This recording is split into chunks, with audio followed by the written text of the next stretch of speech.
안녕하세요. 3월 8일 수요일 아침입니다. 말씀과 함께 새롭게 여는 소망의 아침을 시작하겠습니다. 오스왈드 챔버스는 영적 생명의 특징은 영원을 누리는 것이다 라고 이야기합니다. 누가복음 20장 27절로 40절까지 말씀을 본문으로 하여 살아있는 자의 하나님이라고 하는 주제로 함께 은혜를 나누기를 원합니다. 하나님은 인간의 지식과 지혜로 다 이해되지 않습니다. 그러기에 하나님은 두 가지 교과서를 사용하시며 하나님을 알 수 있도록 하셨습니다. 그 첫째가 자연 만물을 통해 하나님을 알게 하시는 일반 계시입니다.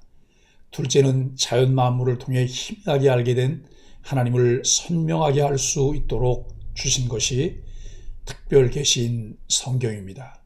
우리는 성경을 통해 하나님과 그의 영원한 세계를 알 수 있습니다. 오늘 말씀에서 예수님은 우리에게 성경에 나오는 부활의 진리를 드러내 주십니다.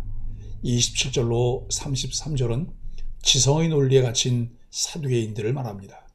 새로운 반대자들이 등장합니다. 바로 사두개인들입니다. 사두개인들이 다른 유대인 집단들과 구별되는 하나의 특징은 그들이 부활을 부인한다는 점입니다.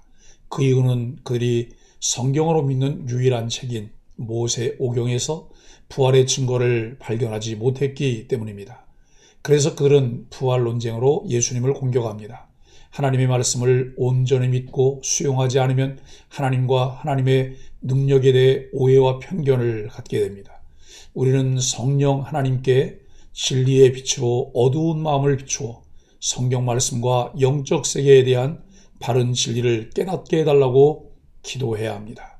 사두개인들은 신명기 25장에 나오는 계대의 혼인법에 관해 묻습니다. 이 법은 형이나 아우가 죽은 형제의 미방인과 결혼의 고인을 위해 자녀를 낳아야 한다는 법입니다. 사두개인들은 만일 부활을 인정할 경우 이 율법에 따라 7 남편을 갖게 된 여인이 부활할 때 누구의 아내가 되겠는가 라고 질문합니다. 다분히 사변적이고 계략적인 질문입니다. 이는 하나님의 능력을 불신하기 때문에 나오는 어리석은 행동입니다. 세상의 기준으로 하나님을 이해하려는 교만과 어리석음을 버려야 합니다. 세상적 가치와 논리로 하나님을 이해하려는 것은 무지와 교만입니다. 34절로 36절은 영적 세계를 알지 못해 생기는 오해입니다. 예수님은 그들의 잘못된 전제를 지적하십니다. 그들은 부활 이후의 삶을 현세와 동일시했습니다. 이 전제가 오류입니다. 부활 이후에 우리는 전혀 다른 차원의 삶을 살게 됩니다. 그러기에 결혼 관계가 더 이상 필요하지 않습니다. 예수님은 이 상태가 천사와 똑같다고 하십니다. 즉 천사처럼 영원히 살 것을 말씀하십니다. 우리는 부활하여 새로운 차원의 존재로 영원히 살 것입니다. 37절로 40절은 살아있음을 전제로 하는 신앙입니다. 예수님은 사두개인들도 권위를 인정하는 모세오경에서 부활과 관련된 말씀을 인용해 답변하십니다. 하나님은 아브라함의 하나님이요 이삭의 하나님이요 야곱의 하나님이심을 말씀합니다. 하나님은 그 이름이 스스로 존재하는 분, 곧 언제나 현존하시는 살아계신 하나님입니다. 그러한 하나님이 오래전에 죽은 이들의 이름을 들어 하나님 자신을 드러내셨습니다. 때가 이르면 그들이 다시 살아날 것이기에 하나님은 그들을 영원히 살아있는 자로 간주하신 것입니다. 우리는 부활하여 영원히 하나님과 함께 살면서 그분의 영원한 통치를 받을 것입니다. 사두개인들은 이 중요한 진리를 깨닫지 못해 부활의 진리를 크게 오해했습니다. 예수님의 답변을 들은 서기관 중 몇몇은 감탄했습니다. 당대 유대 사회의 최고 지식인인 서기관들까지 예수님을 인정합니다.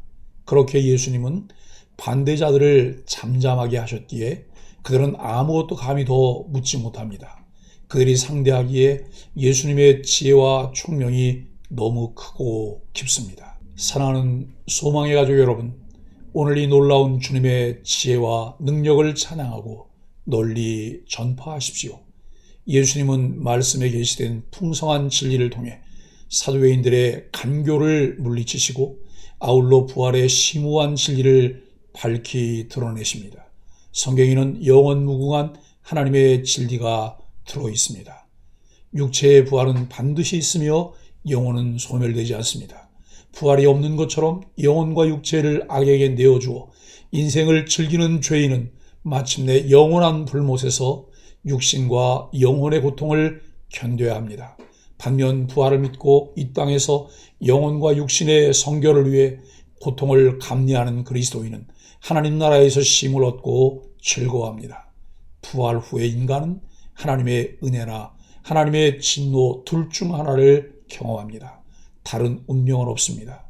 우리는 성경 말씀을 통해 이 세상 누구도 따라올 수 없는 지혜와 능력을 소유하게 됩니다.